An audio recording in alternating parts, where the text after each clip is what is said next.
ملک بھر کی طرح کوئٹہ میں بھی امیر جماعت اسلامی پاکستان حافظ نعیم الرحمانی کال پر بجلی کی بڑھتی ہوئی قیمتوں، ٹیکسز اور مہنگائی میں اضافے اور ان مطالبات پر حکومت کو 45 دن دینے کے بعد بھی عمل درآمد نہ ہونے کے خلاف جماعت اسلامی ضلع کوئٹہ نے پریس کلب کے سامنے احتجاجی مظاہرہ اور دھرنا دیا۔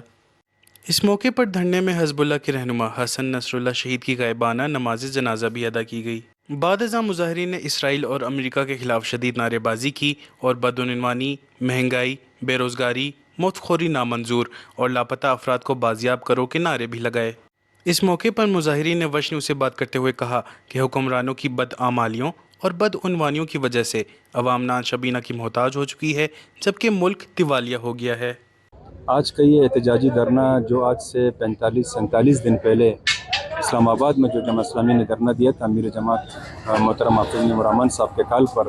تو اس دھرنے میں حکومت اور جماعت اسلامی کے درمیان ایک تحریری معاہدہ ہوا تھا جس کے تحت انہوں نے آئی پی پیز کے لائسنس منسوخ کرنے تھے یا ان کے معاہدوں کو ری وزٹ کرنا تھا، اور ظالمانہ جو یہ ٹیکسز تھے تاجروں پر وہ انہوں نے کم کرنے تھے، اور بجلی کا جو نظام ہے اس کو بہتر کرنا تھا اور مہنگائی کم کرنا تھا، جس میں حکومت کسی بھی چیز پہ تقریباً عمل درآمد کرتی ہوئی نظر نہیں آئی ہے۔ اس کے رد عمل میں امیر جماعت محترم حافظ نعیم الرحمن صاحب نے پرسوں پریس کانفرنس کے ذریعے یہ احتجاجی دھرنا اس وقت آج کے دن یہ کال ہے کہ پورے پاکستان کے کیپٹل شہروں میں آج دھرنے دیے جا رہے ہیں کہ آپ عوام کو ریلیف دو، آپ اشرافیہ کو ریلیف مت دو، آپ حکومت کے جو شاخرچیاں ہیں اس پہ آپ کنٹرول کرو۔ عوام جو ہے نا وہ مہنگائی کی وجہ سے خودکشیاں کر رہے ہیں، عوام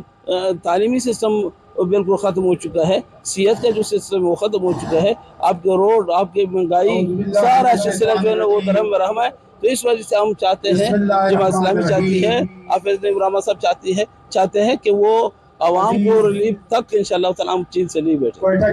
مظاہرین نے مزید کہا کہ اگر حکومت نے مطالبات پر عمل درآمد نہ کیا تو ہم عوام، تاجروں، دکانداروں اور ٹرانسپورٹرز کے ساتھ مل کر حکمرانوں کا گھیراؤ، لانگ مارچ، دھرنے،